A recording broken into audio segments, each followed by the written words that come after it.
There we go. Hopefully you can hear me now. That's why I come on. Okay. Perfect. So hopefully everybody can hear me now. So we are broadcasting live on multiple channels today. We have Facebook, YouTube, all of the things. Hopefully you can hear me now. Better. Oh, good. I'm glad. I'm glad you can hear me now. Woohoo! Good. I'm glad you're here. And I can see all of your comments, regardless of where you are broadcast or where you're watching from tonight. All of those, I can see everybody and see all of your comments. So please make sure throughout tonight's live Q&A, if you have a question, if there's something that I can answer, please feel free to pop it in the chat. It's just going to be a really casual conversation today, answering some of the questions that came in. So thank you to everybody who put in their questions today. We'll make sure that we get through them. And if you have a question,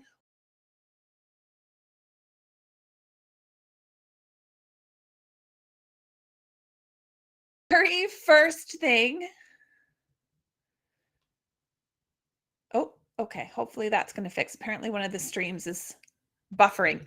That's okay. So one of the very first questions that many people ask is about Ignited Literacy. The very first thing I want you to tell you or want to tell you is that Ignited Literacy is currently on sale for $400 on our website.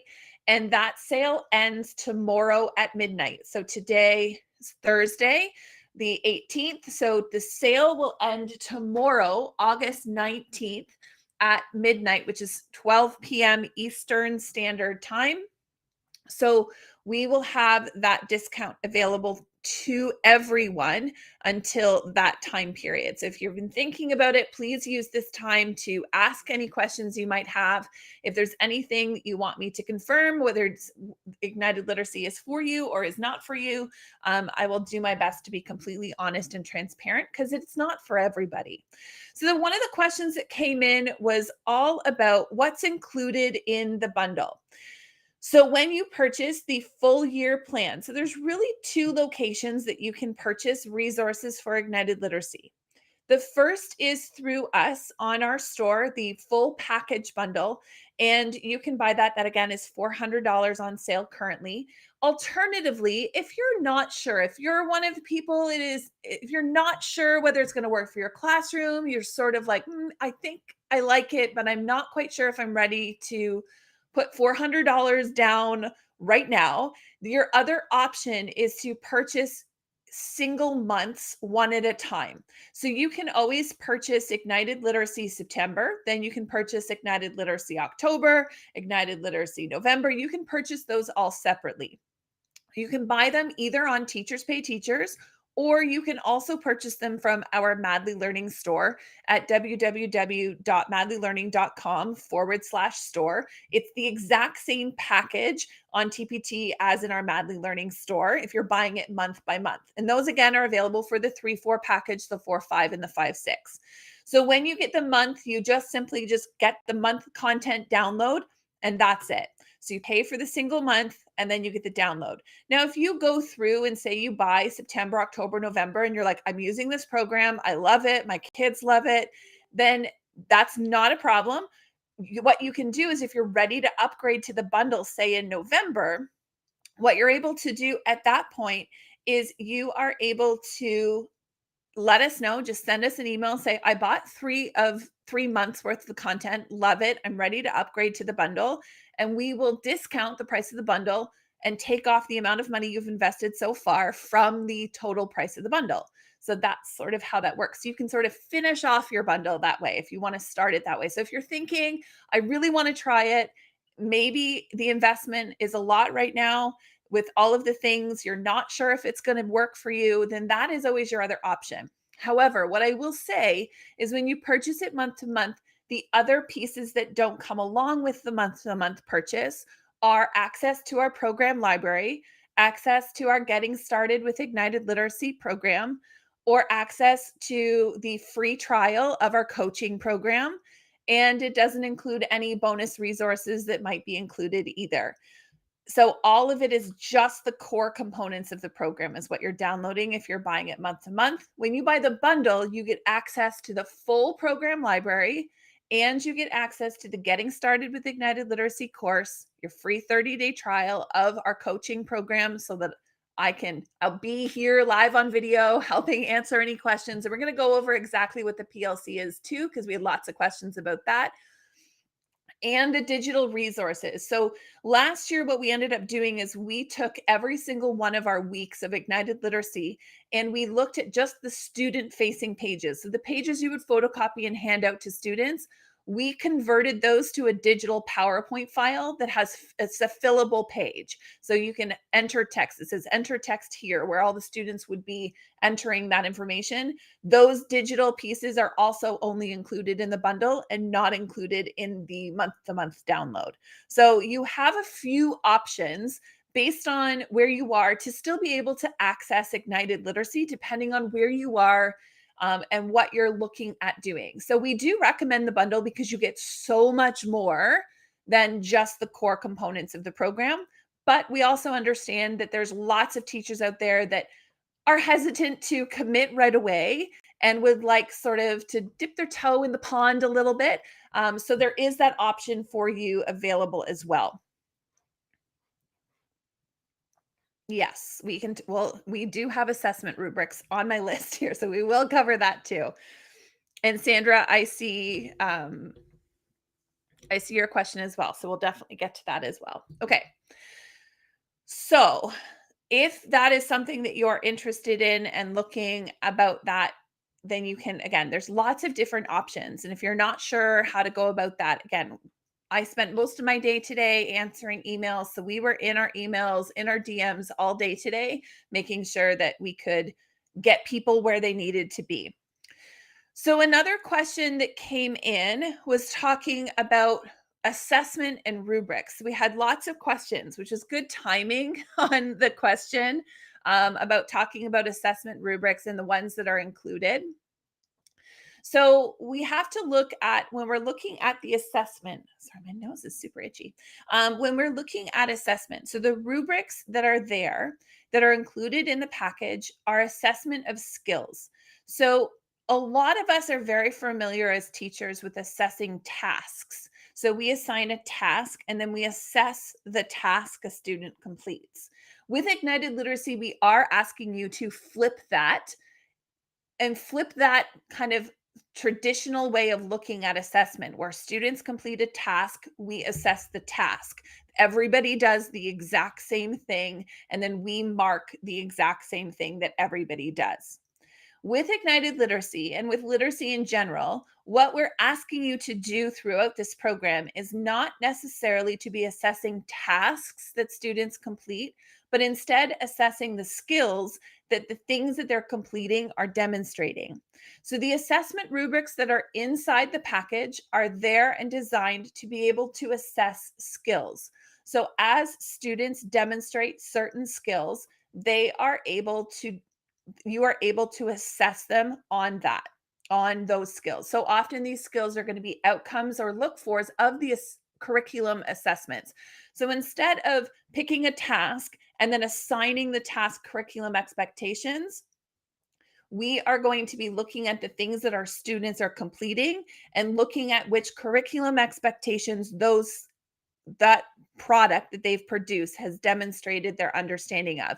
And we can track those because we know that as we're teaching, we are covering certain expectations with the lesson. So when we designed the lesson, we knew which expectations were going to be covered. So you as the teacher can assess them. Now, if those tracking pages are not something that works for you and it's not something that really it feels comfortable or feels a way that you want to assess and you're looking for something more traditional, one of the things that you can look for, especially when we're talking about assessing student writing, is in the September package, there are little goal cards. Now, if you are part of the PLC, you have the full bulletin board of the Be a Star goal board. The Be a Star goal board has individual goals. Now, all of those goals are on little goal cards inside the September package. Now, with that, what those have done is essentially put goals and skills of what we would want students to be able to accomplish within our grade level. They're all tied to curriculum standards and expectations. Things like, are they brainstorming? Are they planning out their ideas? Are they writing with figurative language? all of those are tied to curriculum expectations. So, what you can do with that goal board, if it feels more familiar to you, is instead of looking at the curriculum expectations, is when you're conferencing with students and you're assessing their writing and looking at their work, you can look at those goals. And if you have that on the wall behind your guided reading table, we can look at those goals that students are accomplishing. And that is what we are expecting them to do. Now, each student might be working on different goals at different times, but the goal, our mission as teachers, I'm using the word goal a lot. Our mission as teachers is to help students check off more of those goals from our goal board. We want our students to go through and are they good at brainstorming? So when you're reading a piece of writing, have they been able to brainstorm their ideas? Is there evidence of brainstorming? If there is, then they have accomplished, I believe, brainstorming in the Ontario curriculum is 1.3 and 1 or whatever, 0.3 and 0.4. I can't remember. I could really pull out my curriculum if I needed to, but I believe that's the brainstorming expectation here in Ontario.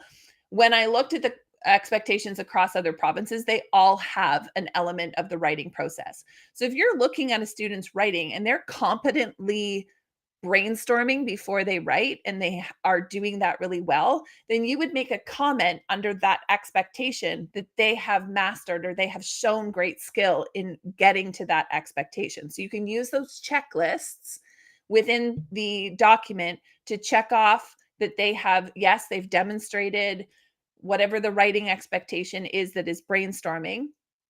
Or you can, if it's easier for you, you can look at the writing goal board and look at the little cards that are inside your September package, and you would simply be able to check those off as students are able to do it and track that on the writing feedback form.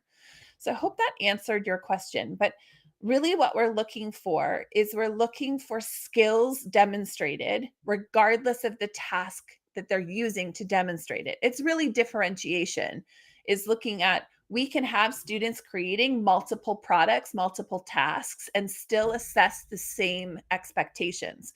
And we know that to be true because we know that every single teacher in every single classroom across the province, across the country, isn't doing the exact same thing at the exact same time in the exact same way, yet we're all assessing the same curriculum standards. So what if that's happening in your classroom? You have multiple students doing multiple things, yet they're all demonstrating those skills. And what you're assessing is their ability to demonstrate the skills, not the ability to do one specific task that you've assigned. So hopefully that clarifies that. Now, we also inside the program, there's a question about novels. Now, within our book list, we recommend novels that match the themes of the month. And within our schedule, we also encourage teachers to spend some time reading a novel. However, those novels are not a core component of our program. The reason we did that was pretty intentional. We wanted to give teachers the freedom to choose books that were really specific to their classroom. We gave you some suggestions, but I think it's really important that the novel you pick is going to be something that is really going to fit your kids and their interests. So it's going to change. I don't read the same novel to every class every year. And some novels I will do, and some novels I don't think they want to do. Sometimes the novel is something that they've already read, so I will try something different. But with a novel, your focus is going to be on oral language. So there's not going to be a written component or worksheets or activities because the focus here is going to be on oral language. Your assessment in this period, if you choose to assess, is going to be based on observations and conversations because students would not create a product. So it's very much just time to enjoy a book, which is why we haven't included the novel part as part of our regular scheduled programming with Inside Ignited Literacy. It's still a part, but it is something that you do after as a consolidation, and it allows you just to have some fun, free time with a book, having a conversation and enjoying it. In one of our master classes this week, somebody asked about using a podcast, that not always a novel, but also using that 10 or 15 minutes at the end of your lesson to listen to a podcast. like Mars Patel or something like that. Yeah, that's a great opportunity to bring that into the classroom. It's really a focus on oral language and having conversations. So, and those are going to come up organically. So it's very difficult to plan for. And what we didn't want to do is spend a lot of time, which is sometimes what happens in traditional classrooms is you spend a lot of time reading a novel and then doing activities, and all of these activities based on a novel the teacher read. And then what we end up doing is overspending the amount of time within our language block on things things that look like reading but aren't actually accessible as reading. So we really want to look at our return on investment here. If we want to model different teaching strategies as teaching instructional practices, I prefer using picture books. Yes, you can substitute a picture book for a novel if that's what you would prefer to do. But I like the picture books because I have far more variety. I still like novels. However, I'm not going to do a novel study because to do a novel study, I'm spending 20 or 30 minutes reading a novel and then doing some paper based activities on that novel. And that entire 30 minutes now is I'm essentially taking away from opportunities for my students to read and do reading activities and writing activities. Because again, if I'm doing the reading, I can't assess my students' reading skills when they're not the ones reading the text. Other ways to incorporate novels, if you're really wanting to incorporate more novels, is to use novels as part of your guided reading. If you choose to substitute the texts that we provide within Ignited Literacy for guided reading and you want to substitute the guided reading texts with a novel, that's a great opportunity to do a small group novel study that is directed by the teacher, that all your students have the same book and you can direct that. We also include a book project that's a culminating activity for the entire year within the Ignited Literacy program called the Book Project, which happens in May, where students self-select a novel that is appropriate for their reading skill level and ability.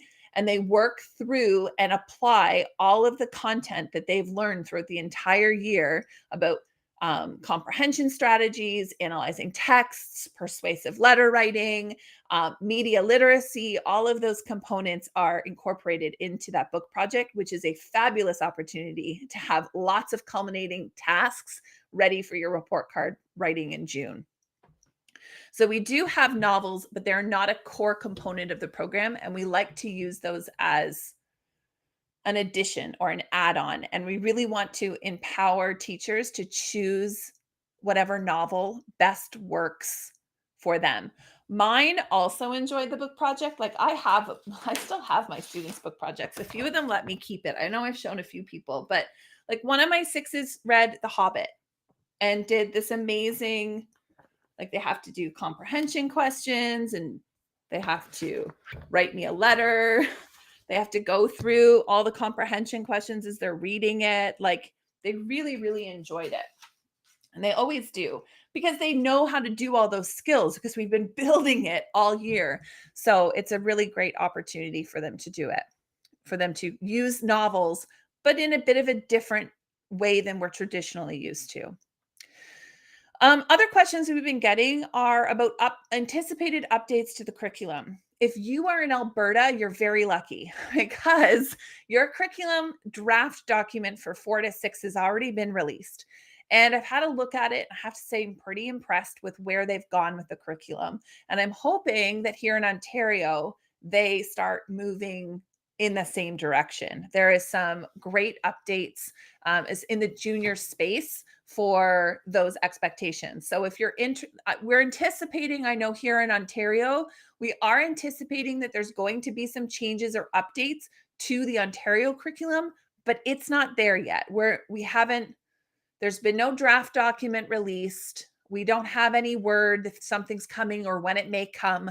However, I will be honest, the science and math curriculum were dropped in our laps kind of without notice or warning. So I'm anticipating that one day we'll be using the 2008 curriculum, and in 2 weeks we'll be given the opportunity to just adopt a new curriculum immediately. So we are sort of looking at some of the other provinces and how they've been updating their curriculum. Because like I said, most curriculums across Canada are fairly similar. They all sort of follow the same guidelines. They're not that uncommonly similar.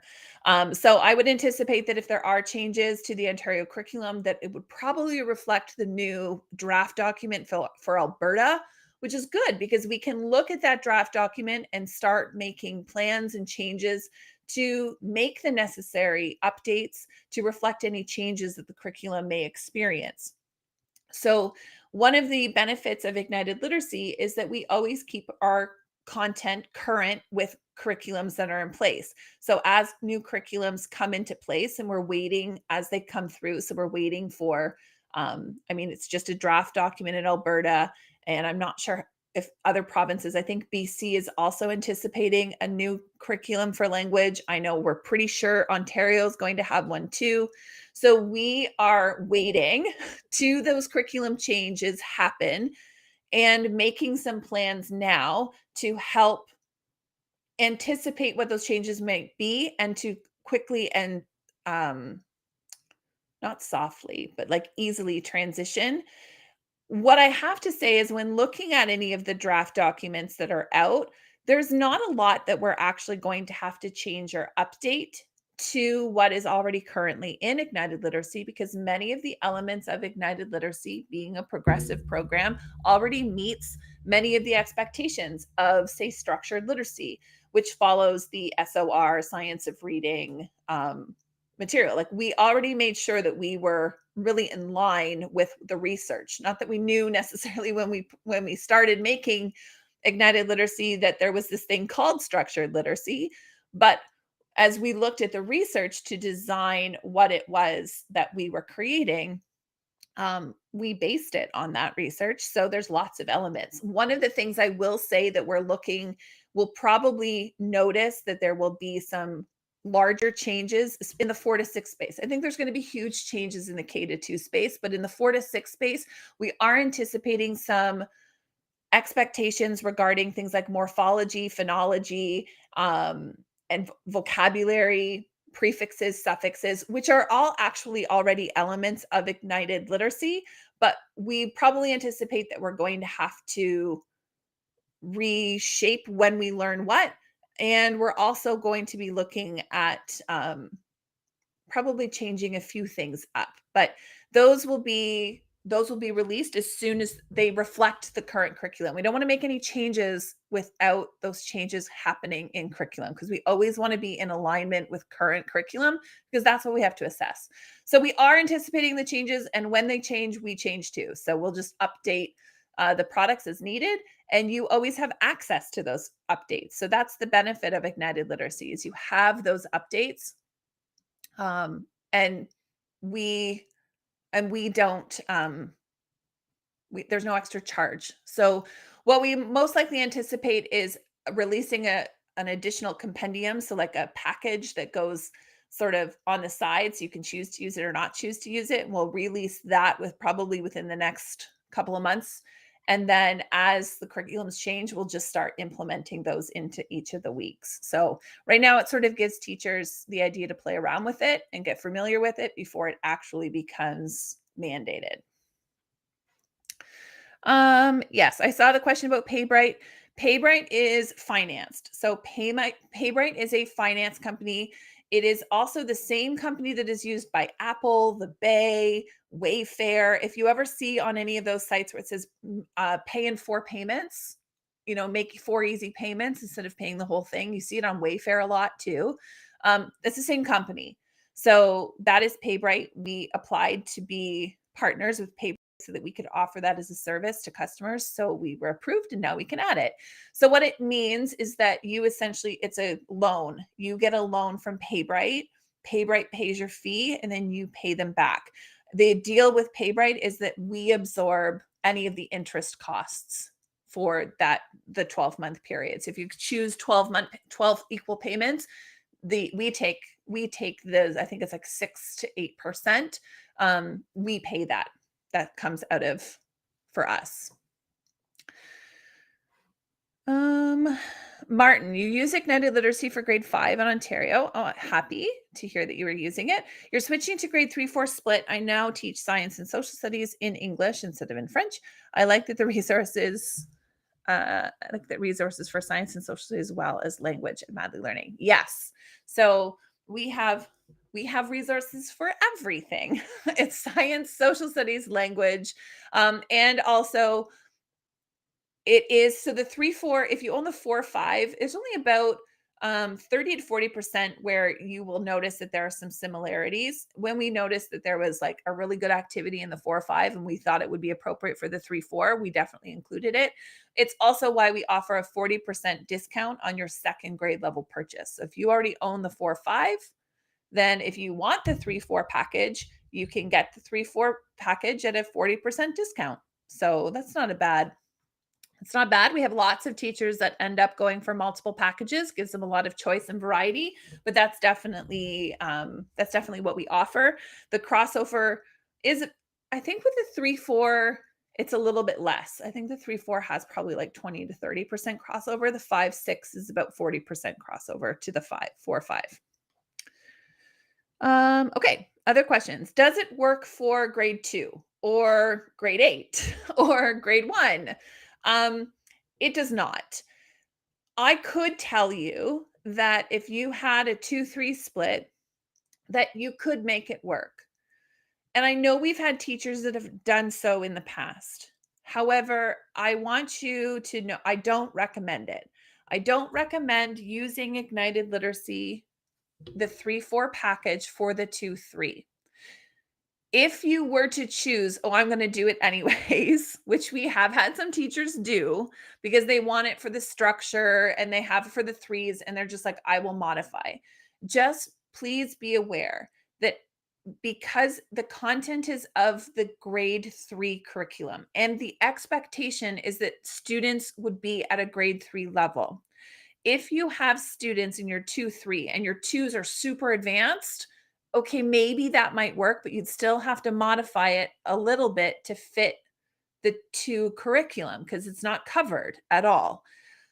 If you have 2s that are still learning the mechanics of reading and still need phonemic awareness and, they don't understand vowel sounds and things like that, that's not going to be included. And what you need to do as a teacher in that circumstance is a lot different for what you would have in Ignited Literacy. It's very much Ignited Literacy is a program that is designed for students that if you're using, say, a reading leveler like DRA or CASI or PM benchmarks, your students really should be reading at grade level or the majority of your students should be reading at grade level for the program really to work for you. So sometimes we'll say, oh, you can make it work, but I'm just going to flat out say, I don't recommend it. I don't recommend it because I think it's not going to give you all of the things that you need, especially with anticipated changes to the curriculum in the K-2 space.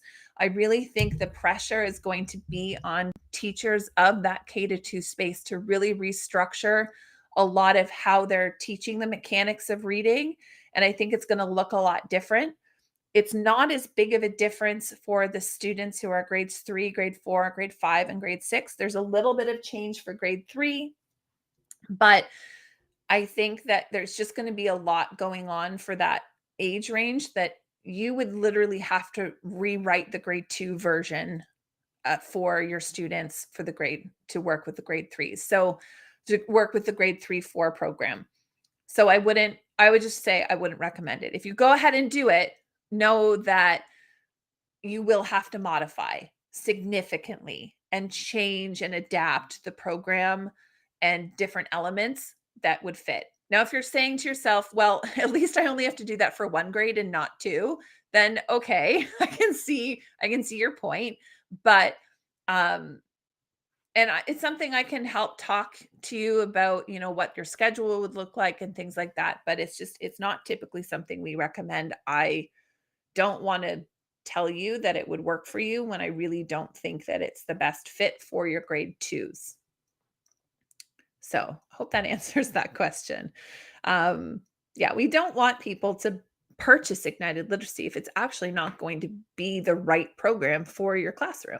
I think that does a disservice to everybody. So yeah, I'm just going to tell you when I think that it's It's not going to work.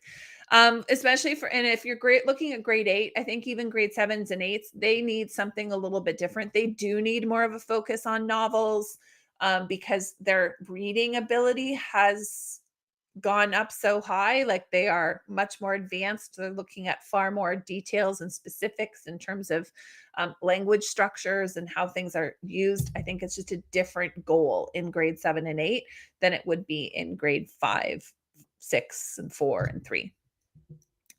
Okay, next questions. So, one of the questions that we've been having is people want to see inside the program library. So, I wanted to take this opportunity to show you. Um,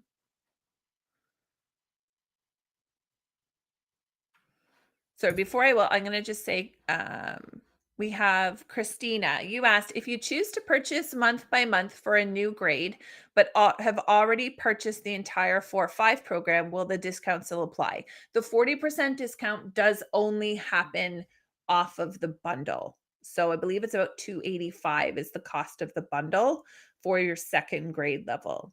But it's only on the bundle. It's not available grade to grade on the grade to grade packages. Those are just the flat single price for those. Okay. Let's see. Oh, those are all the chats. Okay. I am going to share my screen and show you our program library. Okay. So just checking that everything you can still see. I'm just going to pop my face. No, I'm not going to cover it. Okay, I'm going to pop my face below. Okay, so this is the program library. So we have 2 member accounts. So when you purchase Ignited Literacy or Ignited Math, you are given 2 accounts with us. The first is your store account, and that is on madlearning.com. So you'll notice up in the URL up here, it won't say Ignited Teaching, it will say Madly Learning. That's your store account. Your program library is housed at ignitedteaching.ca. So you have a login for your Madly Learning store account. That's where you would get anything you purchase from our store. So things like our science, our social studies, our word walls, the month-to-month grade levels if you're purchasing them on Ignited Literacy, because the month-to-month grade packages don't qualify you for the program library until you've completed the full year payment. So once you have, say, the full year bundle, you have your store account. That's where your visa information is stored, all of that. And then you have your program library. That's where all your content is housed. So it's where we have the app for you. It's where we have all of that. Now, the reason for this is twofold. One, because the Canadian government would really like us to pay taxes. It's their requirement that as a Canadian company, we need to pay taxes on all sales made with our company. So we have to have the ability to charge Canadian taxes. The thing is, many American platforms and tech companies don't allow you to charge Canadian taxes. So we have to house all payments on our own website to help facilitate that. So I know TPT recently started charging taxes, but that was even a big rigmarole for that as well. So we have our store account, so we can comply with that. It also is just sort of how it functions in terms of the tech and the back end. And I won't get into all of that, but the tech it's a store. It's not a program library. Where we are housing our program library is specific software that we are members of that allows us to house this kind of content. It gives us an app to give you so that you have access to it. It's just built for how we're using it. So we have those 2. I wish we could have a unified login so you'd have one login for both places. But again, I am not a programmer, so I can't, they don't work. They don't work together like that. Maybe one day they will, but currently they don't do that. So when you go to ignitedteaching.ca, that's your program library. So you're going to go ahead and click this log your program library right there on the button. Then you're going to enter your username, which will be your email. Mine is not my email, but yours will be your email. And then you enter your password. And this opens your program library. So you have access to your Platinum Learning Club if you're a PLC member. We will be talking about that in a minute. Ignited Literacy is here, Ignited Math, and Ignited Lessons Club, which will be a science and social studies monthly membership, which will be coming out later in September. So we have Ignited Math content. So this has everything in it. So your library will not have everything in it unless you own everything, but it will have all of your content in here. So when you get your Ignited Literacy package, you will click on the Introduction to Ignited Literacy, start here. So you view your content and it will open all of this information, which is all of the training videos that we have compiled about specific, as the planning and organization lesson has stuff about planning out your schedule, what your student activities are when they're reading and writing, what the spelling and grammar activities are, and more information specifically about planning and scheduling your language arts. If you go to your student centers, oh, was it 8 o'clock? Yeah. Okay, 9 o'clock. They always like to remove my access then. So there we go. That's always helpful. My computer sometimes doesn't like it. It works, but all of a sudden now it's causing me to, of course, because I'm probably trying to live stream and that's the issue. Okay, so that's your program library. It's all in there.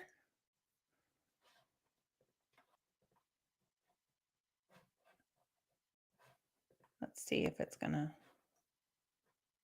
try to load back up again. There we go.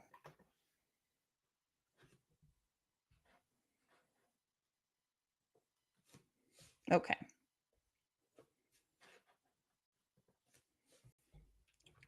All right.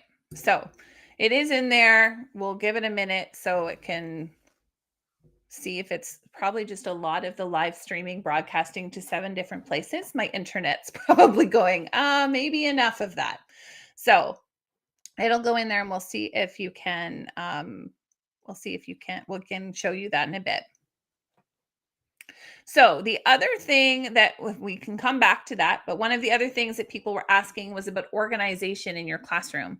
So we do have resources inside Ignited Literacy that allow you to have both your both duotangs or notebooks. So we know that some teachers don't want to use duotangs. They don't want to have to constantly photocopy stuff.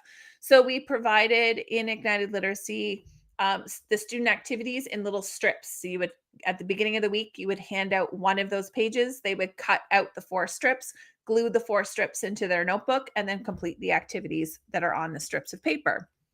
So that's one if you're looking at notebooks. The second option would be if you were going to print out the pages and put them in duotangs. So you'd have a duotang for reading, you'd have a duotang for writing, and you'd have a duotang for word work. So you'd have 3 duotangs for your centers. You can choose to do that, and you would just print out the content. Students would grab the paper and they would complete the work inside their book. However, myself, I use a hybrid model. In my own classroom, I will often find opportunities to not have to print everything. The reality is when we create Ignited Literacy, we have to create all of the pages that a teacher could possibly need or want, including all of the printouts. But that doesn't mean in practice, you would need to print everything out. In fact, I print very few things out in my classroom every week. I do print the guided reading text. I will print enough for the guided reading table. And then I will also provide, I know I have some students that are working digitally, so it will be saved into my program, where all my students get their stuff. So Google Classroom or OneNote, I will save it into there. So I will take the PDF, I will select the pages I want, I will print them to PDF so it's just those pages, and then I import those pages into, say, OneNote or Google Classroom so students can pull up the text and read it online, so I don't have to photocopy all of the things. I also know I always have students that won't use the tech. So for those students, I'll print enough copies to say I have 10 students that want printed copies and the other 15 students, they're going to read digitally. So if I'm using that, then they're just going to go ahead and some will read digitally, some will read on paper. But it also means if they lose their paper, there's always the digital option available. but it means I'm not photocopying 30 copies of the guided reading text every single week. You don't necessarily have to do that. You could just provide the digital copies, or you could just provide enough for your guided reading table if that's what you'd prefer. For the reading response, I use notebooks. So I don't print out the pages that are included for the reading response. I instead write the question on the board for the week, and students will read or write the answer to the question, or they have the choice board. They have a copy of the choice board, and they will just pick the question that they're going to be answering and write it in their notebooks. I do have a choice board hanging on my wall, very similar to the bulletin board that's behind me. I do have a choice board hanging on the wall that students can reference. They also have a copy in their language duotang. So what I end up actually using is I use one duotang for all of the language papers that I do photocopy, which is mostly the readings. They have a pink notebook for their reading response, and they have a yellow notebook for their creative writing, and they have often a whatever other color I may have for word work. So they have 3 notebooks and 1 duotang is generally what I'm operating with. 3 notebooks and 1 duotang. I post enough on my wall so that if they can't find the reading response choice board, they can go look at it. They're not sure what they're doing, they can go up and look at the week's example. Same with the writing choice menu. I actually don't print a writing choice menu for students. In practice, most students actually choose their own. They choose the free writing in the center. So I will print one of the writing choice boards and I put it up on the wall. And then every week I will just repin the new one on top. So literally students could sit there and flip through a whole lot of prompts over the last couple of weeks if they need to. So it goes up on my bulletin board.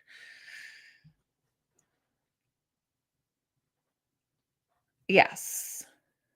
I will talk about the bulletin board. I always get questions about the bulletin board. Okay.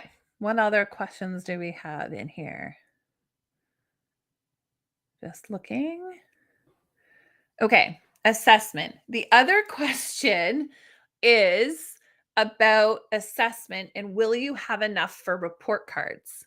So I always struggled to have enough for report cards before I started designing and implementing Ignited Literacy. I never ever felt like I had enough because there was just never enough tasks that they had done, or things took them forever to complete. And then there was a ton and a ton of marking because I was focused on tasks. So there was so much marking that I would have to collect and take home. So I was spending a ton of time collecting and taking home marking, which is really overwhelming.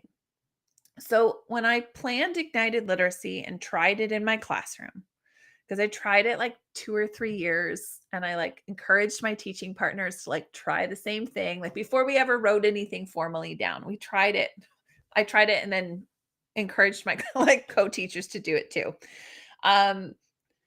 And did some research and was trying to do one of the Ontario research grants for it as well, to investigate it further, and worked with some people about it. But when we were looking at Ignited Literacy, I needed to have something in place that would allow me to do a lot of my marking during the day and during class time.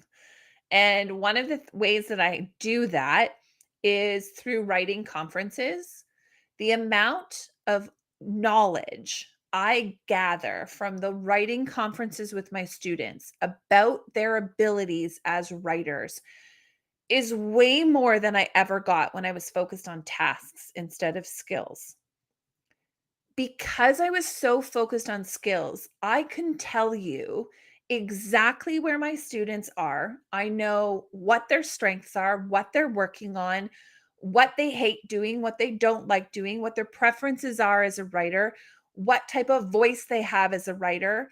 I can tell all of this information. I get to know who they are as people through their writing. I know what they like, what they don't like. There's so much information I learn about my students by just sitting with them in a conference that I have never struggled to write my literacy comments since, because I could write my literacy comments often just from the conversations I've had with students and the knowledge that I've gathered. And yes, I have the whole tracking of their writing feedback forms where I track what they've done every single time I conference with them. So we have a track record of where they've gone, and I will record, their strengths and needs along the way. But because I know them so well as writers, I've never had a hard time writing their report card because I know exactly where they are and I know exactly what they need to work on. And I can reference examples and I know what they did well. And I feel like I have a more authentic understanding of who they are and what they struggle with. And I can tell you, I had students this year that's wrote me that started off just not being super confident or writing like graphic novels that really made no sense. And they had all of these like weird and wonderful characters inside their novels. And it was often just like the original story that she wrote me was pictures. And it was just some things. It was just a recount of some things that happened. It was a fictional recount of some things that happened. By the end of the year, she had developed such a strong voice and ability to use personification so eloquently inside her writing. And I could pick up, if I had a pile of papers that were all typed, I would know exactly who wrote what without even having names on it. I could tell it was her writing. If it was about, certain inanimate objects that now had personalities that were just really silly and funny and kind of cute. We really worked on her logic and organization and development of a plot structure through our conferences that allowed her to sort of internalize that and start planning, that there was actually some semblance of a plan for her story. And the big one was getting her stories to actually have endings, to have a beginning, a middle, but also an ending, that it wasn't just a continuation of story after story after story that with no end. It was just rambling, incoherent rambling, but it actually had a plot at the end. And I can tell you all of this in her entire journey because of the time I spent really getting to know her as a writer. And I can tell you about the kid that hated writing. He flat out told me he hated it. He was not interested in doing it. He only would do it so I didn't call his mom. That's what he told me at the beginning of September. I'm only going to do this because if I don't, I know you're going to call my mom and then she's going to get mad at me. And I don't want her to. I just don't want that. And no, he did not want that. It was definitely a motivator for him. Just don't call his mom. By the end of the year, he told me, I don't hate literacy as much, which was funny because my co-teacher who taught him in the afternoon also told me that he would sneak writing during downtime and he would like want to stay in and work on it. And it was just, and he had to hustle to get out some creative ideas because he was really nervous about being creative and coming up with a story that kind of showed parts of his personality. He was such a hidden kid, that would just hide and didn't want to be vulnerable. And through his writing, he grew and became a bit more vulnerable by sharing some of his thoughts and ideas. And it's these kind of stories that I can tell because I got to know them such as writers, which is why when I was writing the report card comment, I knew exactly what I could say about what they were doing and what they were working on. And I I never struggled to come up with assessment material for their writing. And same with the reading, because I would meet with them in guided reading. I knew what they liked to read. I knew what they were interested in reading. I knew what the meaning they were making from what they were reading. I knew we had to work a lot on building background knowledge because they didn't really know much about the world around them. They had been stuck in their houses for 2 years. So when we focus on skills and we find time to conference inside the classroom and we stagger those conferences. So I would read some kids writing the night before or my prep before, my lunch before. But I only ever had one or two pieces that I would have to read. And it got more complicated as the year went on because students kept writing me longer and longer and longer pieces of writing, and they were still good quality pieces of writing. So it would take me longer for a few of them, but because I didn't have to read every kid in my class's piece of writing all at the same time, I could spend a bit more time making notes and making suggestions. And sometimes they would joke that they would like, I had to put an ending because I knew you'd know. I knew you'd say something if I didn't end the story. And a few times I get so invested in their stories and then they wouldn't end them. And I would be like, you didn't end it. I was ready. I was sitting there reading it and nothing ended.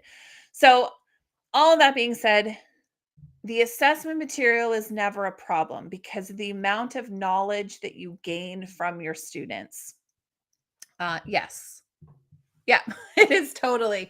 Um, and Sandra, I don't know if you experienced the same thing. I know you've used Ignited Literacy in previous years. So I don't know if you experienced the same thing with just your ability to really get to know your students as writers. But um, I know I'm not the only one that's had that same experience. Okay, so let's see if where is Safari? Okay, I'm going to pull up my Safari tab, see if it will show up.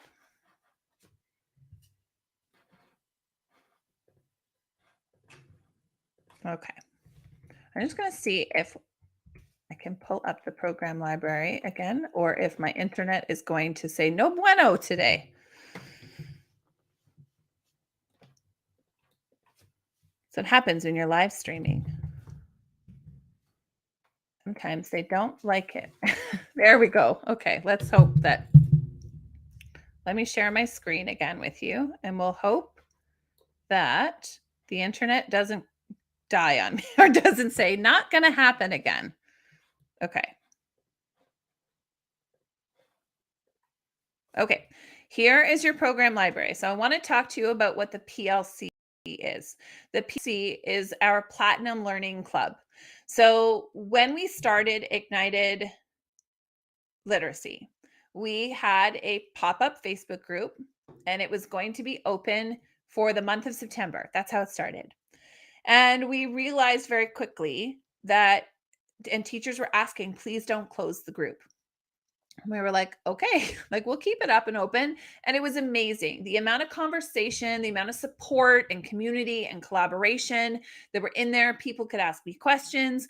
There was opportunities to, support teachers, answer their questions. I would do monthly training videos. We would have group calls where we could chat or talk with one another on, say, Zoom, or it was just something that was a really great benefit. And the members that were part of that really just said, I really appreciated having that piece. So we knew going forward that we wanted to implement a level of coaching program that would allow users to still have that same experience.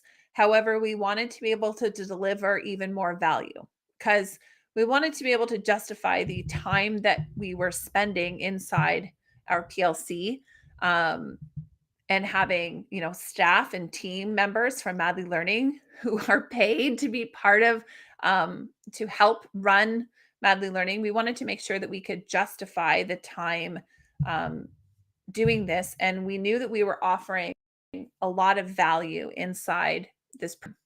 So we added some extra features that increased the value of that program for teachers. And what it ends up being is it ends up being an extra support and community that we can build around the Ignited teaching programs for those teachers that are just interested in getting more support.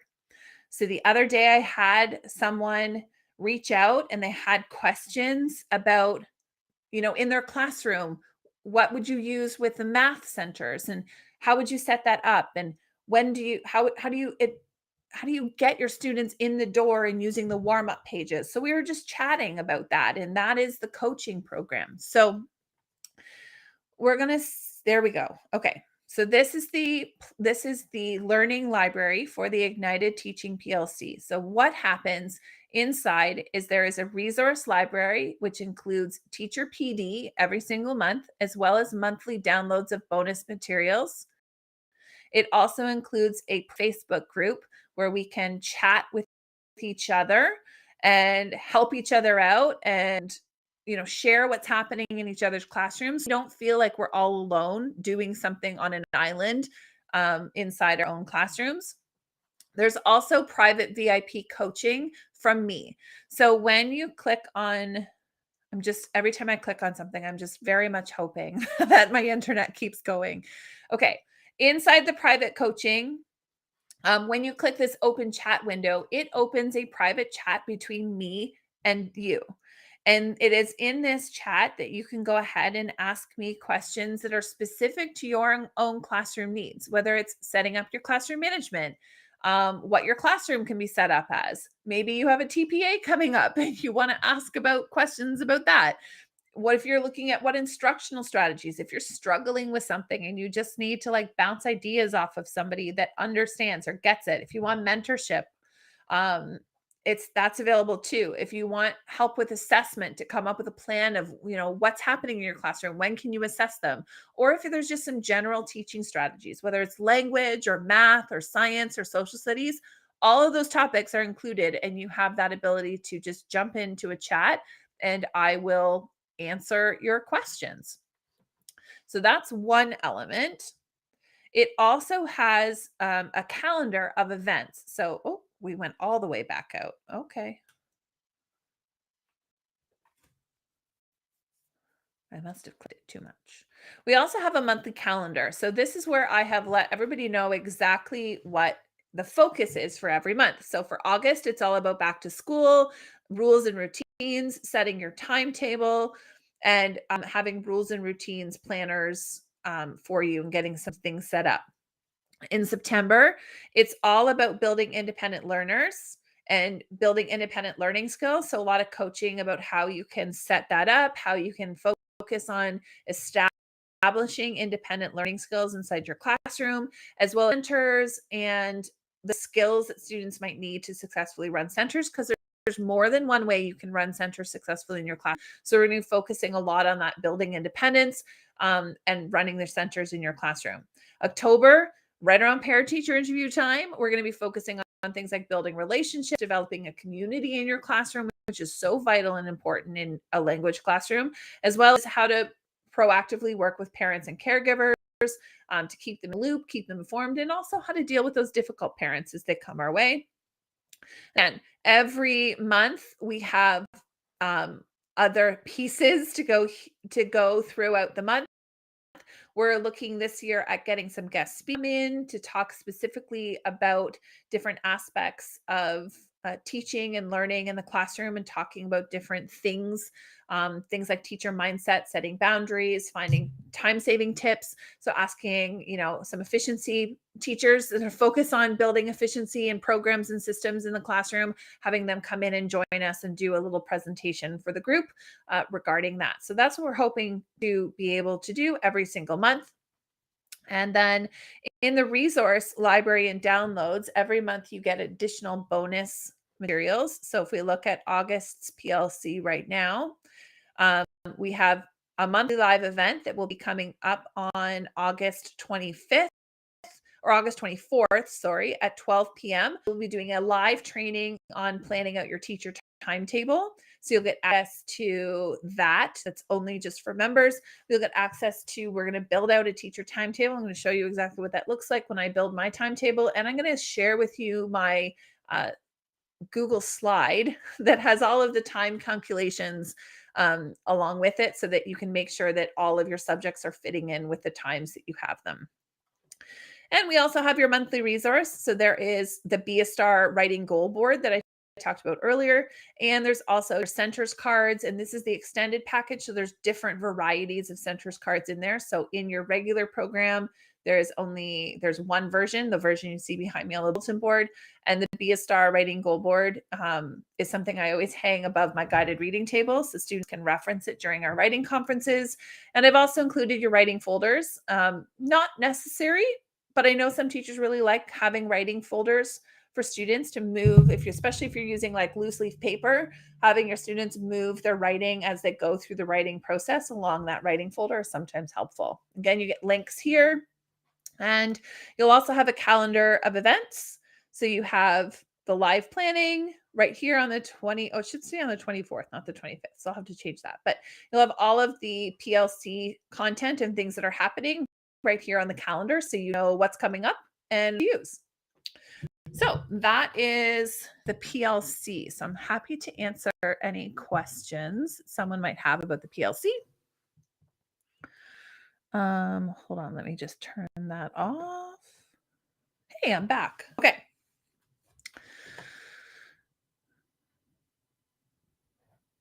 Sandra, you should have them as of today. If you did not get access to it today, and it's the 2022 content. So if you were a 2021, 22, so like last year, we'll be sending out a catalog very shortly of all of the resources from your last year. And then you will have those, so you can just download the catalog and then access the 2022-23 content inside the program library. So we will be sending out a catalog in a couple of days, so you'll have all of your downloads. So you don't have to go in and find them. We'll just give you a catalog essentially that you can download them all. Yes. So how the offer that is available until tomorrow is that you can get 30 days free of the PLC when you purchase. If you purchased on August 16th, then your 30 days runs from August 16th to September 16th. So as of September 16th, you would be charged the monthly payment to continue your membership, which would be $14.99 per month plus tax, which allows us to keep the program going.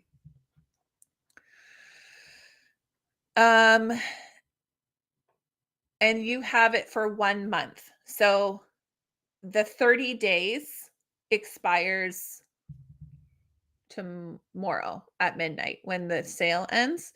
If you purchase the PLC in addition to, so we will have, we'll have an offer that will stand on the PLC, which will essentially give you free access for the PLC until September 15th. So it's kind of like a declining. So right now it's 30 days, and then it will decline in how long that trial is until the 15th of September. After the 15th of September, there will be no more trial to the PLC. You just come in, you pay the membership, and that's it. So today it's 30 days. After Friday, so as of Saturday, it will be a declining day balance of what your trial will be left. So your trial will be 15 days, or it'll be to the 15th. So your trial will end on the 15th. So if you sign up on September 14th, you get a 1-day trial. If you sign up on September 1st, you get a 14-day trial. And then when your trial is over on the 15th, your first payment will come out. So that's how that works. You can cancel at any point in time from the Madly Learning account, because that's where you paid. You can cancel at any point in time your membership, but my priority is to help and support and coach people within the PLC. So I do not provide coaching support or assistance outside the PLC. So I only provide that content inside the PLC. So a lot of the same things like this live Q&A, we do that inside the PLC. Free PD training like the masterclass, we do that inside the PLC. All of that kind of content is done through the PLC. You purchased Ignited Literacy with the free trial, but not sure how to access the PLC. It's right inside your program library. So you access the PLC the same way you access. So you access the PLC the exact same way. I have to be really slow. Okay, right in your program library. So this is the ignitedteaching.ca program library. It's right here. So if you don't have that added to your account, We added everybody who purchased. If you purchased within the last couple of hours, it may not be there yet. I'll be completely honest. It may not be there yet. I went to a parade with my kids this evening, so I wasn't online. I turned my computer off and was not online from like 5 o'clock to 8:20. So if you purchased within that window, you probably don't have access to your PLC yet because I haven't moved you over there.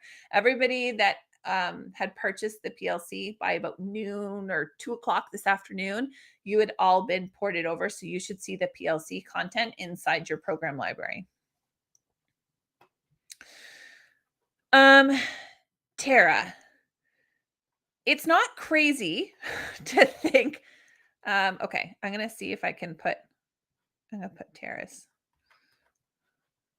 because I did talk about this earlier, but I will put it up again because it's a good question, Tara.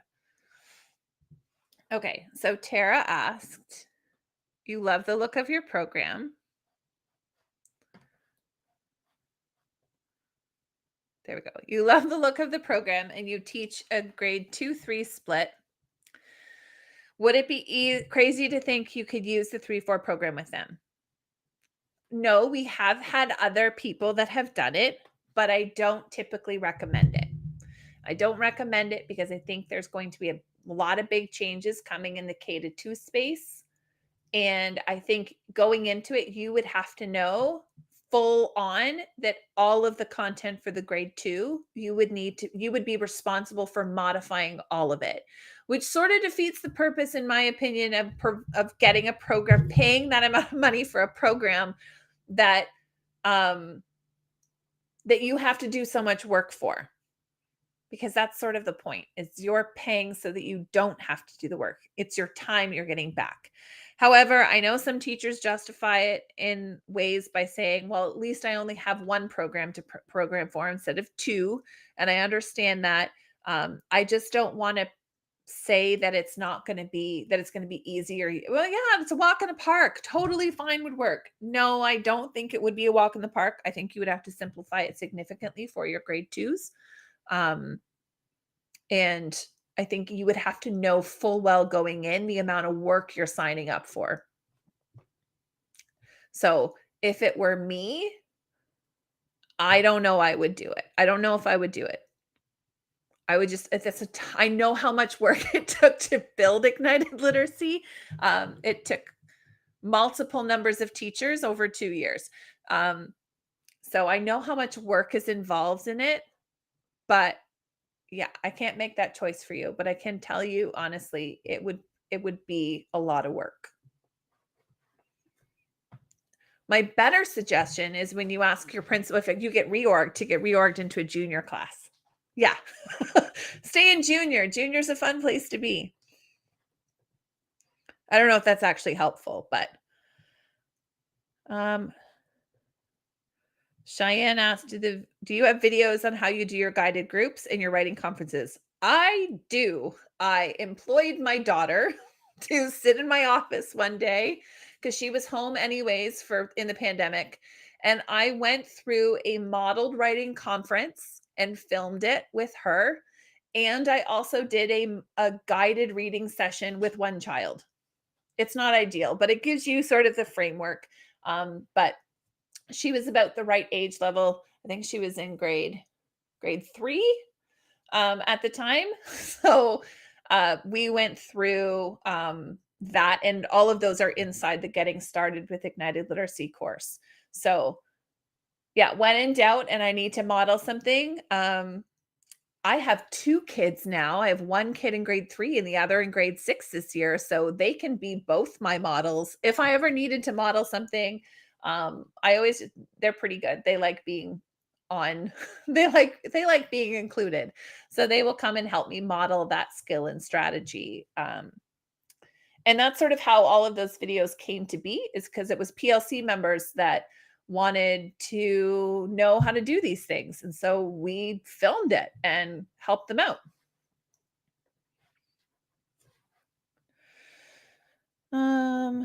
Yeah, no worries. I'm not good. I don't want to convince you, Tara. I don't want to convince you that it would be all rainbows and butterflies and unicorns flying around. It would be more like cobra chickens. Yeah. You know, Canada geese trying to bite you when you're feeding them bread. I think it would be maybe not that bad, but it would be a lot of work. So I want you to know that totally going into it. Um Yes, I can only see that it says Facebook user, so I'm not sure of your name, but if you do not see it in the next day or so, please let me know. Send me an email or a DM and I literally can just toggle you over. It's not to make sure it adds. All of the adding into the program library is done through automations. And I will be honest, there are some times where if there's a spelling mistake in a username or you've used two different emails, there are times or some other just, sometimes tech does wonky things. It's more often than not, it's all working just fine exactly how it's supposed to be. But we are finding there are some times where we have users with multiple emails, or we have users where if there was a spelling mistake in the email, it's messing things up. So we just have to go in and manually do it. So if you email us and let us know there's a problem, we're pretty quick to just be like, yep, no problem, toggled it on, you're good to go. If your password's not working, we can reset your password. Like, we'll be in the emails answering any questions and helping you out. And that's what we're here for. So any of those technical support questions, we will be answering those. Margaret and Sean are both in there most of the time. I know Margaret took a couple of days off, so it's been me in there answering some emails, but they're pretty good at getting back to you right away and fixing up any problems that people might experience. So don't feel bad if there's something that doesn't make sense or something that's not working the way you thought it was supposed to be working. Just let us know. And we will help. Shelly asked, would the 3-4 program be okay for a 4-5 split? I think so. In all honesty, there is not a ton of difference between the 4-5 program. The only time I would say probably it wouldn't work, I think do you own the 3-4? I think you may. If you own the 3-4 and now you have a 4-5 and you're like, well, I could probably stretch it.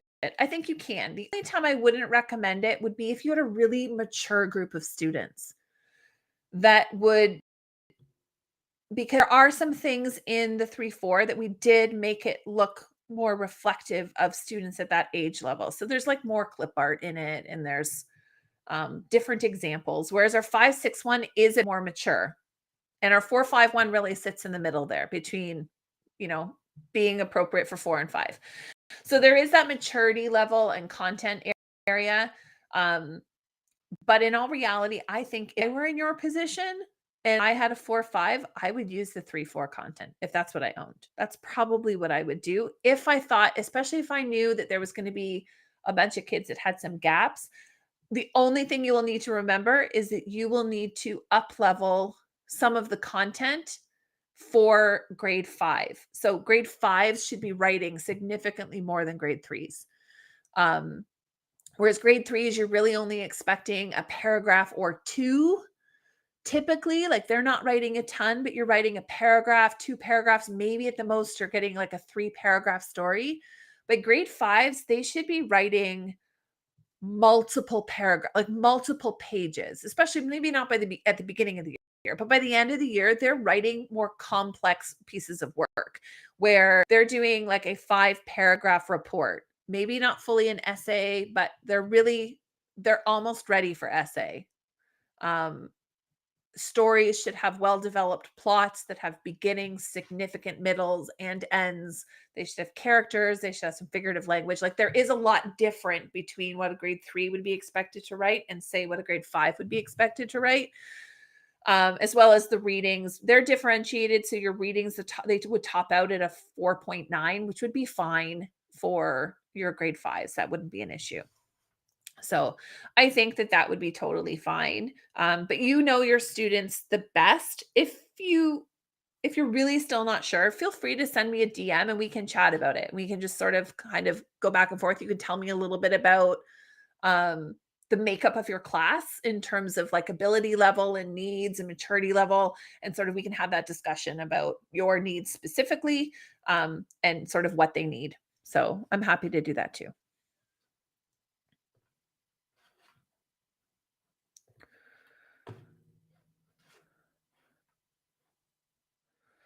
Yes, good point. Madly learning. Or that's my husband upstairs, I believe. Yeah, they do cover the same, they cover the same themes, so it's a good transition. Um I don't know who this Facebook user is, but I think it's Susan. That's my guess. Susan, is that you? Facebook user. I can't see it.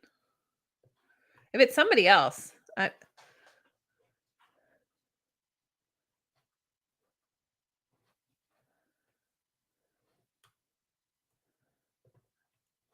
that's my guess. See, it says Facebook user. I knew it. I knew it. Susan's very much like she's on, if you're on the fence, just get off of it. That's what she says. Good question. What do you do about teaching the same kids 2 years in a row? Um,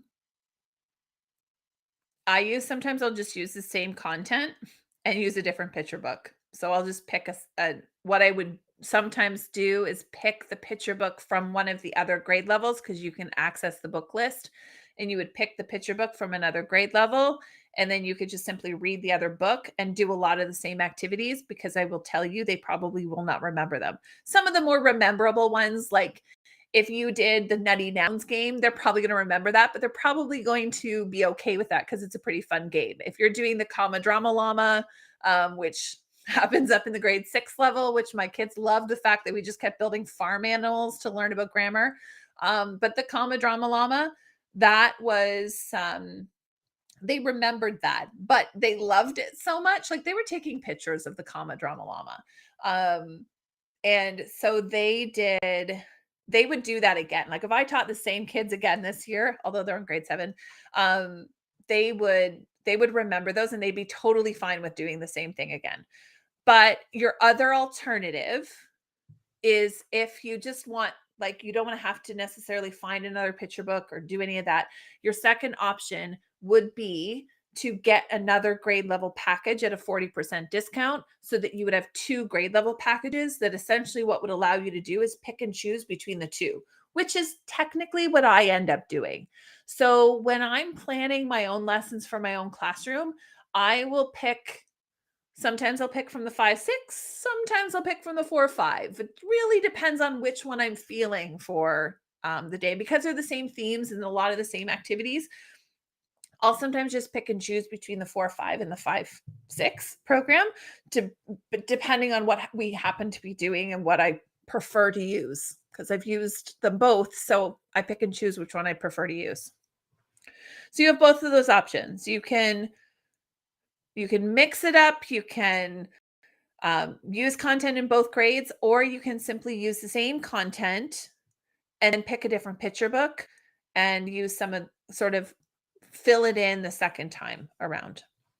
But I know many teachers will just buy a second grade level so that they just have the flexibility going forward, because they feel far more comfortable with the program the second year around. So the second time through it, they're like, oh, I can just pick and choose and do what I want. So they go ahead and do that. The Comma Drama Llama was from grade 6. Now, I don't know if the actual activity said Comma Drama Llama, but there was a llama on the worksheet, and all of the questions, or all of the examples that students had to do, were all about the llama and how much drama he had. So I made such a big deal about this Comma Llama drama because my kids went crazy. So I told them I was going to start building a farm at the back of the room with all of our grammar animals, because we had Scaredy Squirrel, Scaredy Squirrel from Nutty Nouns, the Comma Drama Llama, and there was quail. There was a bird. I don't know. There's a quail for quotation marks. There was a Comma Drama Llama, and there was a squirrel, and I think there was there's a lizard as well. I'll build there's just different games throughout. Just, if you want to really make teaching commas a little bit more interesting, just throw a farm animal in there and they're all, I don't know, it helps to keep commas engaging. Yeah, Shelly, if you purchased the 3 for last year, you still get a discount. The discount doesn't go away. As long as you've purchased one, the discount remains. I don't know when it is. The Comma Drama Llama, I can't remember where it was. I'll be honest, but yeah. I think if I make any as I make any new updates, as we make updates frequently as we go through, and we often just re-upload some new stuff as we make the updates. So if we update a package, we'll just go ahead and update it and just change it out. But yeah, I'm putting more farm animals when it comes to grammar. I'm doing it because farm animals are a way to teach grammar. I told them I would just find but exotic farm animals, not just always the same one. I'm gonna make a farm animal. That's it. Okay. I was hesitant at first to teach with picture books, but the students ended up loving it. There was so much discussion with students. I love picture books. I don't know if you've noticed, but behind me on my shelves are quite the collection of picture books. So these are all my picture books. Those are the bind covers. You'll see the different binders behind me. Those are all the binder covers. I know it was you. I know it was you. Okay, let's talk about the bulletin board for a second. Okay. There we are. Okay. So this bulletin board, let's see if I can move the mic. All of these pages, all of the white bulletin board are all from the September learning package. Every single one of them. The writing choice menu, the read workshop activities over here, these just write things. These are we talked about the Be a Star cards. They're right here. So this is not the bulletin board version. That's much bigger. This is just the goal boards, the goal cards that you get right inside the pack, right inside the first, I think it's in the first 15 days. The reading response menu, the writing choice menu, recount organizers, all of the white pages are just for the program. They're nothing special. They're not additional. I literally just printed out September's package and made a bulletin board out of them. The only thing that is not included are the pink and yellow papers, which I opened up a PowerPoint document, or I use Keynote, but same thing, and just typed word reading on a page, and then below it typed the word writing and printed them out on colored paper, cut it out and put it on the board. That's it. And same with the folders here. They're not really folders. They're just pieces of paper that I just typed the word reading organizers on and shove a piece of paper in. So, and then I just put, again, it's just colored paper. This outline here is just strips of colored paper I glued around. But I also want to point out that the bulletin board behind me, I'm in my home office. So I use that bulletin board to display different aspects of the programs that I make available to teachers.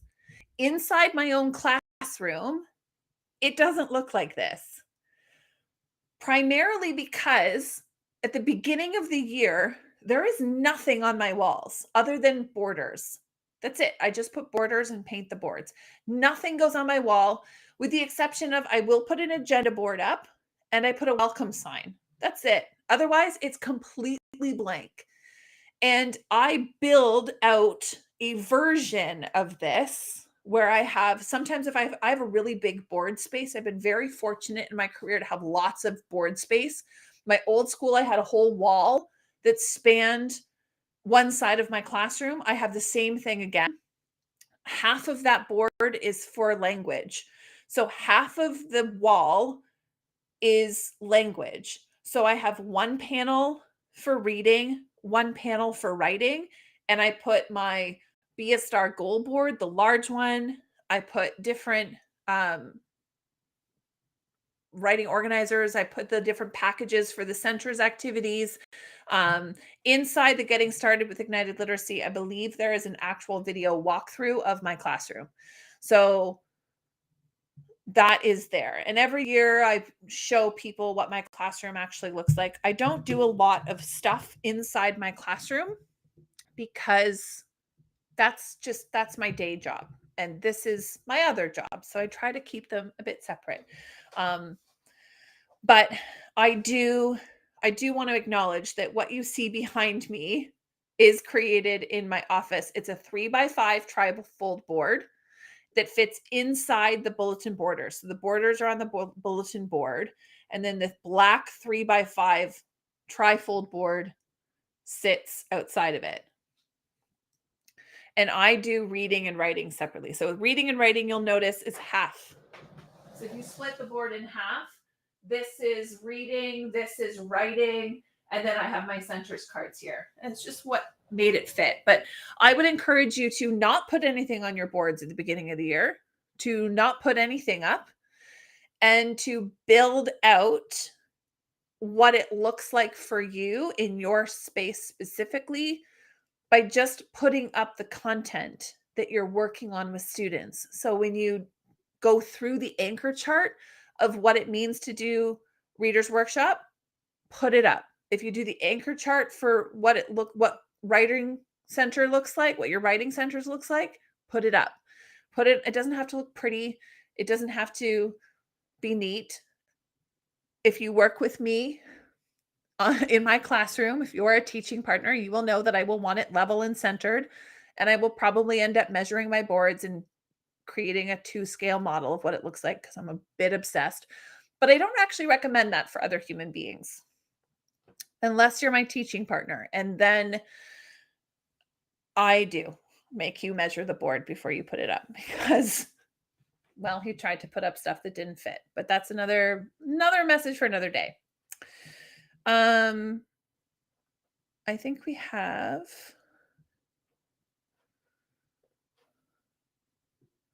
Oh, yes. The fonts you see are freely available on TPT. So they're in here. They're KG, Sorry Not Sorry. Chub is the capitalized font, and the script font is AG Nap Queen, which I actually don't think you can get for free, but there's plenty of other fonts that you are very similar that you can. But just pick fonts that you like and make them and customize them for your classroom.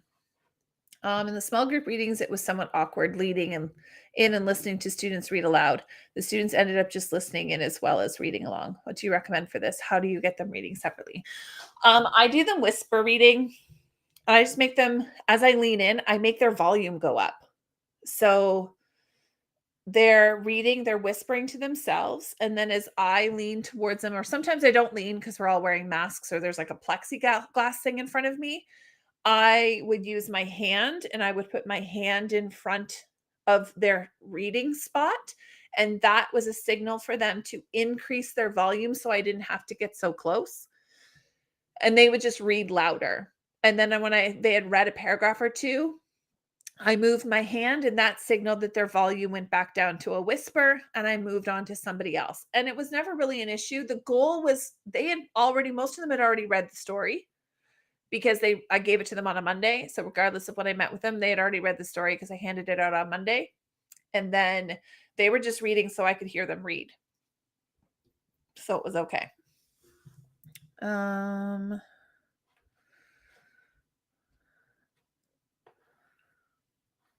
Yeah, sometimes they listen in, but I do teach them I do teach them that they have to read themselves. I'll be your teaching partner. You say that until you actually have to teach with me. It was funny, actually, my teaching partner from last year, he actually came to one of the master classes and I saw his name and I texted him and I said, "What are you doing? What are you doing?" But he was on an LTO, so he won't be my teaching partner last year. But I do recommend that if you have the opportunity to work with other teachers in your classroom, like do a team share. Your principal may not like it, but you learn so much as a teacher by doing that. But yes, some may say it would be fun to teach with me as my teaching partner until they try to hang a bulletin board and I have a small stroke because they're just winging it without measuring it and things don't fit on the board or they're not centered. And I'm like, I can't handle it. And I just go and fix it for him. So it was fine. But no, we had a good time. He was great. No, I'm sure she meant that she was impressed with your teaching. Yeah, and that's okay if they do listen. So if you're in a small group and they just start listening, then okay, that's fine. But the goal is really that you can just hear each kid read. So if that's what they're going to do, then that's okay too.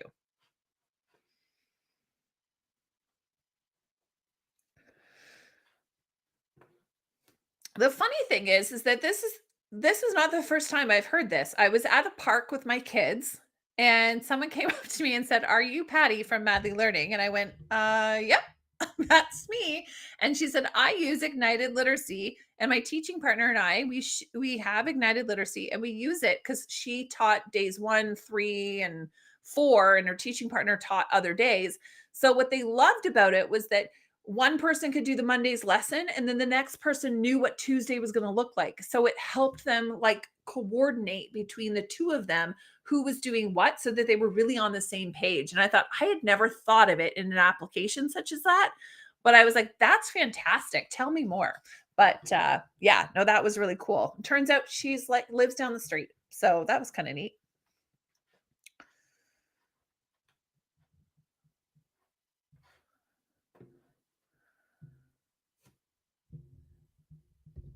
Yes, I do.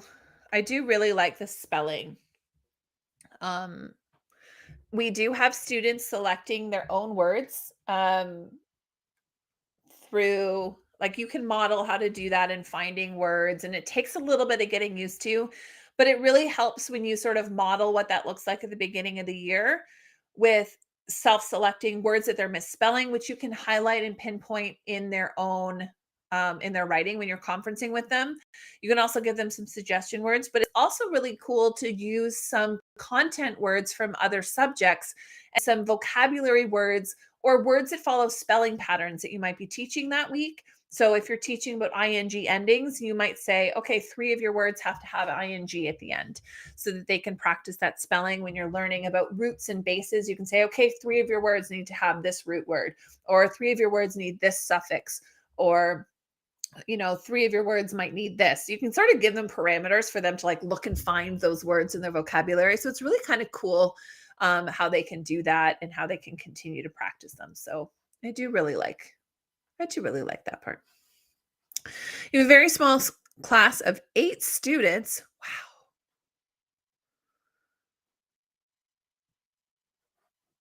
Wow. I think your student centers, the activities you would still be able to do. I wouldn't necessarily recommend running your centers. Um, I wouldn't recommend running your centers. I'll just put it out there. Yeah, I wouldn't recommend running your centers where like a group of 2 kids move and it's a very regimented rotation.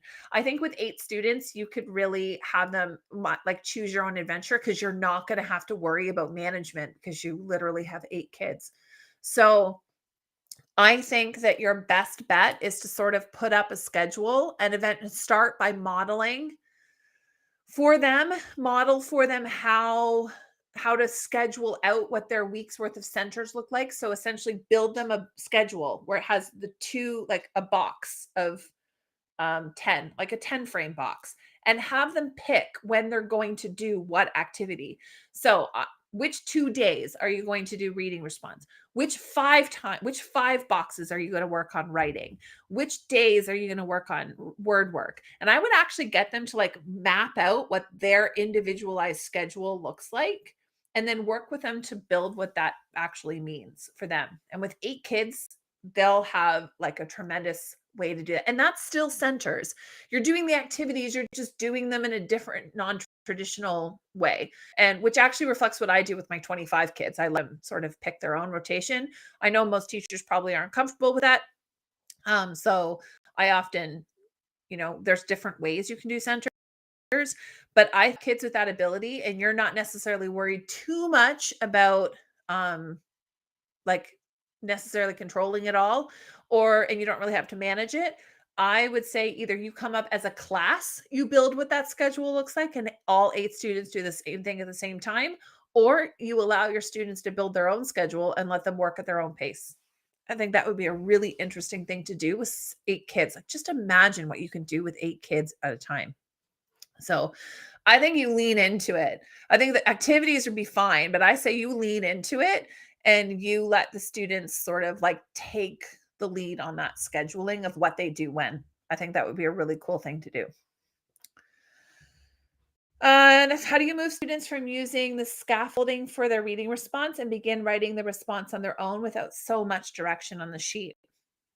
Lots of modeling is the answer to that question.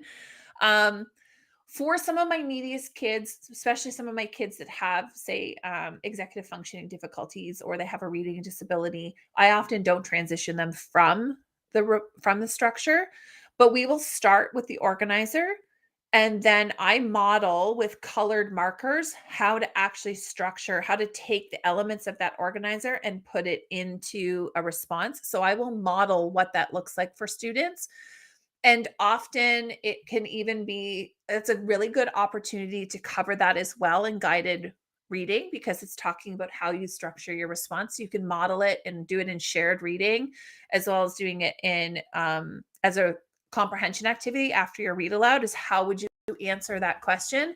But I model it on chart paper. I will write my introduction sentence right inside with blue marker. Then I will put what my opinion is, and I follow that format.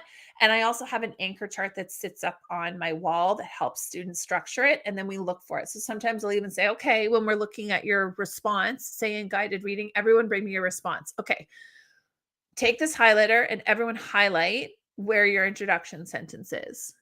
Okay, next, everybody highlight where you found text evidence. So pick a different color, and now it's underline, say even in pencil crayons, underline where you use the phrase in the text, and getting them to really go, okay, well, how many of those things did you have in your response? And then just getting them to do it. Sometimes the best way to transition them from an organizer to a notebook is to just not give them the organizer anymore and let them write the response and let them suck at it. And then give them lots of feedback and let them try again and let them suck a little bit less. And then slowly over time, they stop sucking at it. And it's just embracing the idea that it's okay for them to not be good at it and to help get them past that. But I find the end of October, beginning of November is a really ugly time because we feel really defeated as teachers, because we have talked and talked and talked, and we've taught and taught and taught.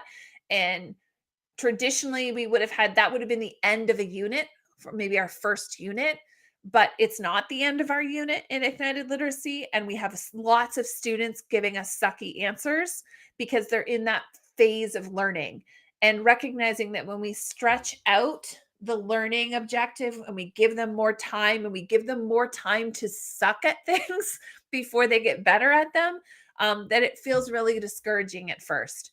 So we always talk about that in November inside our PLC about the mud and the muck. And I always do a presentation about the mud and the muck of teaching and what that looks like and how it feels, and how we recognize that without going through that phase, without the sucky parts, without letting your kids not be good at something and really just give you D and C level work for a month, it doesn't feel great as a teacher when you're just marking sucky work all the time. But it is totally part of the journey. And it is an absolute necessary step for your students to go through that, where they're giving you stuff stuff that's not great and you tell them it's not great and you tell them how they can make it better and you expect them to make it better the next time, what ends up happening is when you get to January, it's starting a little bit better. And when you get to April, whew, it's so good in April. April's good.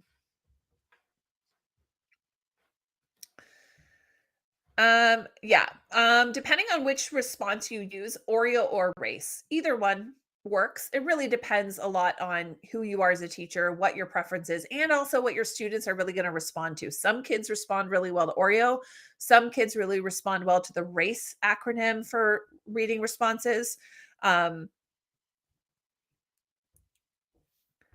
yeah. So I like the Oreo is state your opinion, give a reason, then evidence, then reason, and then evidence. And the race is restate the question, answer it simply, and then give reason and explanation. So sometimes I just want them to answer it in like a gist statement. So I've used both, and it really depends on the kids and sort of their prior learning experiences and what their previous teacher taught them. And both of them are great, but um, yeah, either one. I just generally try both of them at the beginning of the year. I show them one and then I show them the other, and I just sort of pick which one sort of resonates with them and which one doesn't get me so many questions being asked. And normally it's one of the two. It's either the Oreo acronym or it's the RACE acronym for reading responses. They pick one and then we just go with it for the rest of the year. And if I have a few kids that like some like Oreo, some like RACE, then I just use both. They're both really the same thing. Okay. It has been a very long evening. It is 10:15. I am going to need to go to bed soon. So I am going to say thank you so much for joining me live. I very much appreciate all your questions. Hopefully, I answered all of them for you. And I hope I hope I answered all of your questions. Don't forget, we that ignited literacy is truly an investment in yourself because you are investing in getting your time back. You spend so many hours planning everything from scratch because we're not given resources. Very rarely are we given resources anymore.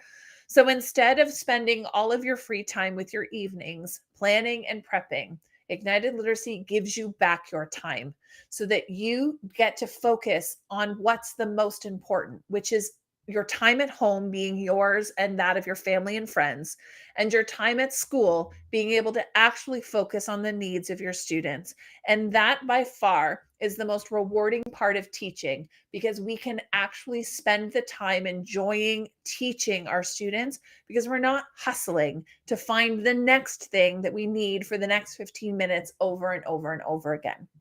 It's what I wish I had as a teacher at the beginning of my career, which is why I end up making it and then allowed other teachers to use it as well. So I really believe wholeheartedly in this program and its ability to transform not only what's happening in your classroom, but also simplifying your life as a teacher too. So you have two options or three options to purchase. One, you can purchase the full one payment option on our website for a reduced price of $400 from the regular $475. You can purchase that on our website at www.ignitedliteracy.com. Please put that in the URL bar at the top. The other option is to use our payment processor, PayBright, and spread out your payments and finance them with PayBright so that you get access to the full program right away, but you finance your payments and pay off Ignited Literacy over the next 3, 6, or 12 months. Your third option is to try it out for a little bit. You can purchase all of the months individually of Ignited Literacy, either on Teachers Pay Teachers in our Madly Learning store or on our Canadian site at www.madlylearning.com/store. You can access all of the learning materials right there. You can get your monthly package. However, those monthly packages do not include access to the program library, any of the course materials, the digital component. It just is the core elements of the program over there, but it certainly gives you an idea of what the program looks like, whether it's going to work for your classroom. And when you're ready to upgrade to the full year bundle, we will reduce the cost of the full year bundle from the investment you've already made in our programs. So thank you so much for joining me. It has been an absolute pleasure. And don't forget that tomorrow is the last day of our sale. And after that, the masterclass is no longer available and the price goes back up to our regular $475. And it often does not go back on sale. So, all right. Yes, I know. I know many people want us to make a grade 2 program, but it is not in the cards at the moment. So thank you so much for joining me. And again, I will be in my email inbox and on my DMs all day tomorrow. So if you have a question, you need to reach out to me, feel free to contact me. I'm here to answer any of your questions. Thank you so much for joining me for this very long phone call. I appreciate it. And we will talk to you soon.